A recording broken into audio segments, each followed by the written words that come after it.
All right, I've been asked to share a look at what our homeschool day is going to look like during second grade and kindergarten year with my sons.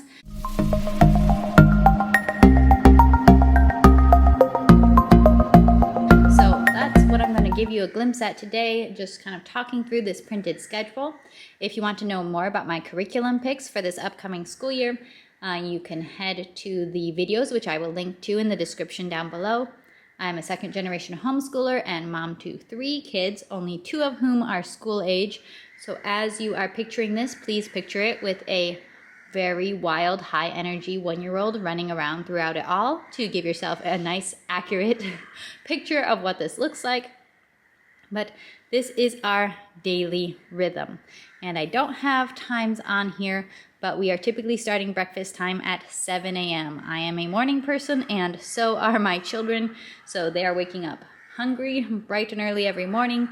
I do very simple cooked breakfasts, typically just alternating between oatmeal one day, eggs the next day. Oatmeal and eggs with a side of fruit. So just simple, typical quick cook breakfasts. And then this is what we looks like. During breakfast, we do our breakfast morning time, which is a portion of our schoolwork that we have done for as long as my boys can remember. So we are reading the Bible, we are reading picture book stories, we're having a Spanish conversation lesson or reading a Spanish picture book. We've been singing a song and maybe doing a little bit of memory work. What we're doing right now is we are learning the Lord's Prayer in Spanish.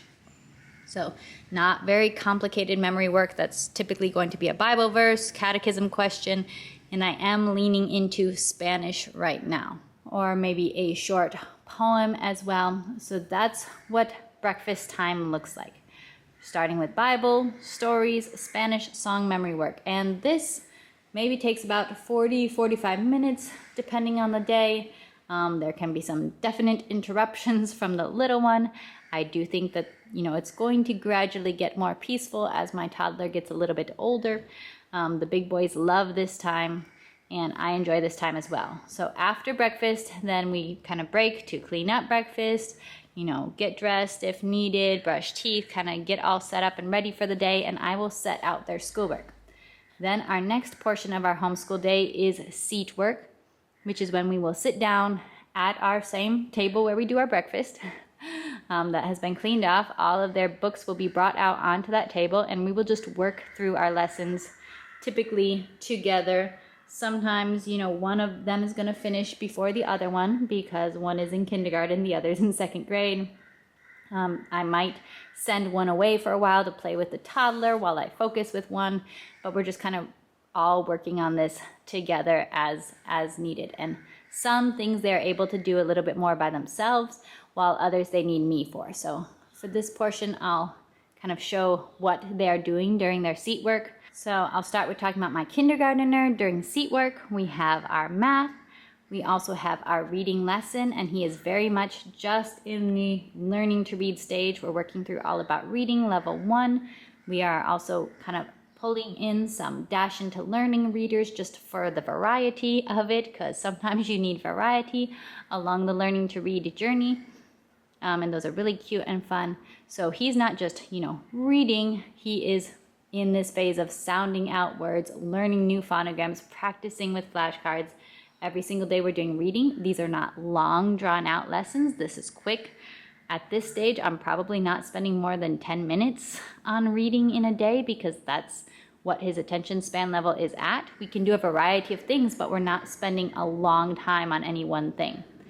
He is also working through llamitas, level 1. Now, key with llamitas, I get a lot of questions. Are you doing it every day? Yes, we do pull out llamitas every day. That doesn't mean we're working through a new lesson and moving on to the next lesson every single day. There's only 72 lessons in one level of llamitas, and I want it to last for a whole school year, roughly. So we are moving at the pace of mastery. We are going back and we're reviewing the new vocabulary words. We are singing the songs that were introduced again. We are doing our counting practice again and again. So we might work on a page one day and we'll go back to it. We'll go back to it and we'll keep practicing. So it's not just about moving forward, but definitely mastery with his minority language. He's also started the beginning of his phonics journey in Spanish. And we are using Trabajando con Palabras workbook at this point. Gradually, as he gets more words and syllables under his belt, that's when I will start bringing in easy readers in Spanish, but we're not at that point yet. We're really just working on decoding these initial words at this phase, but this is something that will gradually adjust and change as he's moving into more Spanish reading. And he also does some kind of drawing or art every day. Is a little focus for him as he really enjoys drawing and getting to do drawing tutorials or working in his little sketchbook. For my second grader, he does Math with Confidence and Beast Academy. For his English grammar, he does first language lessons. He does spelling and handwriting. So some of these things are very independent for him at this point. Spelling and handwriting are just workbooks that he can pull out and do very easily by himself. Math with Confidence, he can do 90% of that by himself. I'll maybe do the quick oral review, quickly introduce the subject. This tends to be just pretty easy for him. Beast Academy, sometimes he can do by himself. Sometimes he needs me because Beast Academy is more challenging. So it kind of just depends on the type of problem that he's doing that day. Does he need me to kind of sit with him and wrestle with those problems with him a little bit? He's growing more independent, but still needs me sometimes for this.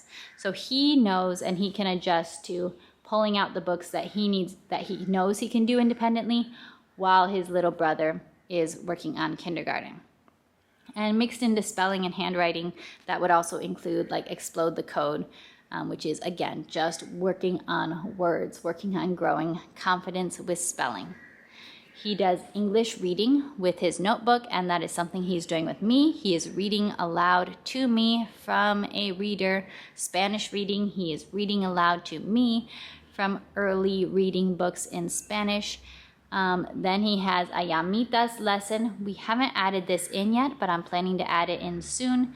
Entre palabras for more Spanish language arts work, just learning to spell, learning basic grammar, continuing to build confidence, fluency, and literacy skills that we need to grow in Spanish. So that's something we will be adding in as he's going into second grade.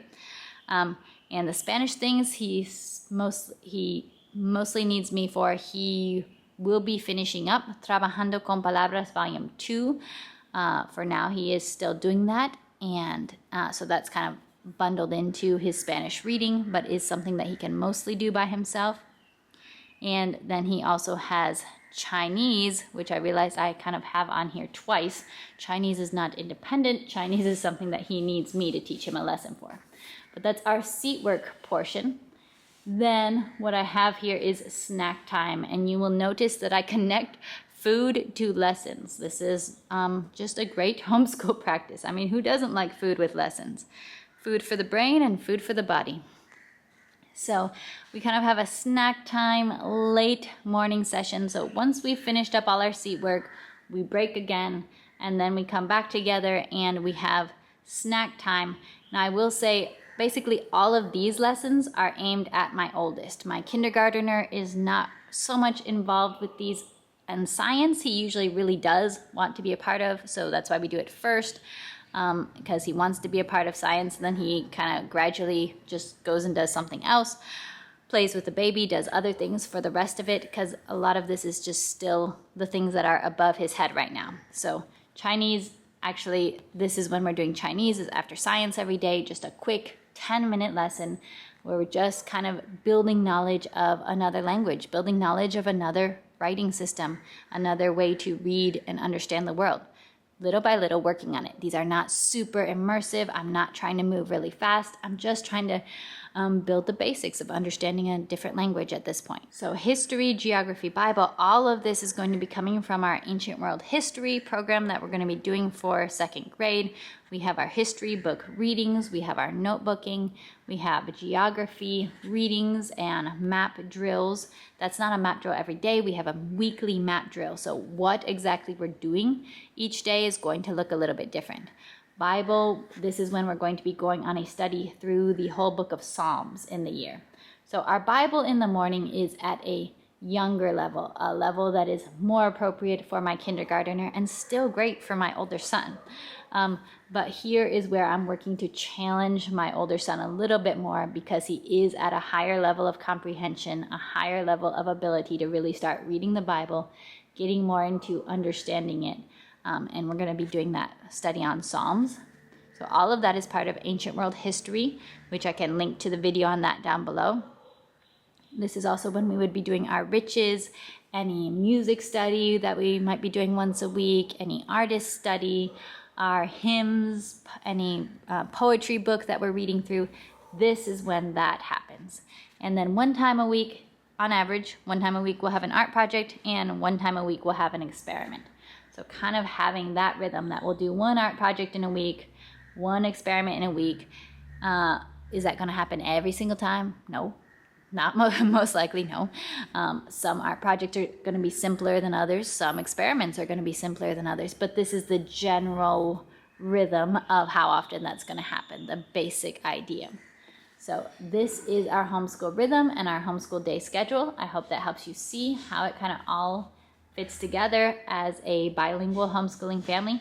Definitely let me know if you have any questions or comments down in the comment section below, and I will see you next time. Bye.